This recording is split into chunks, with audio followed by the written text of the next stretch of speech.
Well, it's been another busy year for me and the entire Australian Investment Council team. COVID-19 may well have stopped us from running some of our face-to-face events, but it certainly hasn't stopped us from continuing to deliver a broad range of initiatives to support our private capital industry in many ways. Despite the challenges, we were able to bring our industry together in person throughout the year on a few occasions. We delivered a whole of industry gala dinner in January of 2021, and our much anticipated VC Industry Forum in May featured key speakers from Australia's science and innovation ecosystem, including the nation's chief scientist, Dr. Cathy Foley. We also delivered an extensive program of webinars on key topics spanning private capital industry deal activity through to the innovation ecosystem, as well as ESG. We continue to see tremendous value in delivering thought-provoking insights and conversations through online delivery, and something we'll expect to do more of as we go forward. We also initiated our first ever Invest Week campaign, a digital content series that's aimed at promoting the role of private capital investment to business owners and investors outside of our industry. We have a great story to tell, and Invest Week builds further on our work in sharing that story as widely as possible. This past year, we also delivered new support toolkits to help our member firms in embedding ESG into day-to-day decision-making across the industry's investment activities, as well as managing specific issues such as how we reduce our greenhouse gas emissions. Our work here is hugely important, and it's an area that we will continue to invest heavily into throughout next year and well into the future. We also developed and rolled out our first ever Foundations of Private Capital course, mirrored on the long-running and highly successful Foundations course run by our sister body in the UK, the British Private Equity and Venture Association. We have a cohort of 25 investment professionals running through that residential course right now, and we're really pleased about the important contribution this course will make to nurturing a strong group of industry professionals and leaders for our future. And finally, our policy and research work. It's always a busy program of work for us in this area, and the impact of COVID-19 has only served to accelerate our engagement with government on economic response measures in respect to the pandemic, in addition to continuing the dialogue on our broad-ranging areas of policy focus.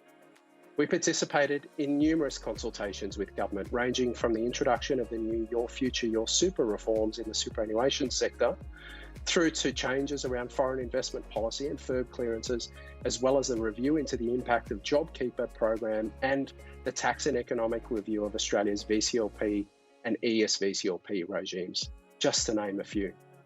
We had more than 60 meetings with government throughout the course of this year, which signals just how active we have been. And of course, our work doesn't stop there. We're currently in the final stages of preparing our comprehensive policy blueprint that we will share with the incoming federal government once the next election is held. We know that the role of private capital investment will continue to be critical and a key growth driver of our economy in key areas such as managing our commitment to achieving a net zero emissions target in the decades ahead. Our engagement with government and regulators allows us to make a meaningful contribution to the government's thinking, and by doing that, to support a stronger economy and a stronger Australian community well into the future. Thank you to all of our members for being a part of the Council's family. We couldn't do our work without you, and we're confident that our industry will continue to grow through the important support role that we play on behalf of investors, managers, and the strategic advisors within the private capital industry across Australia. A significant theme for investors globally over the last few years has been businesses choosing to stay private for longer, increasing the volume of equity available in privately held businesses, and businesses also wanting an access to a combination of bank debt and private debt. This has meant investors globally have been increasing their allocations to venture capital, buyout, and private debt to ensure they are getting access to the very best businesses in their portfolios.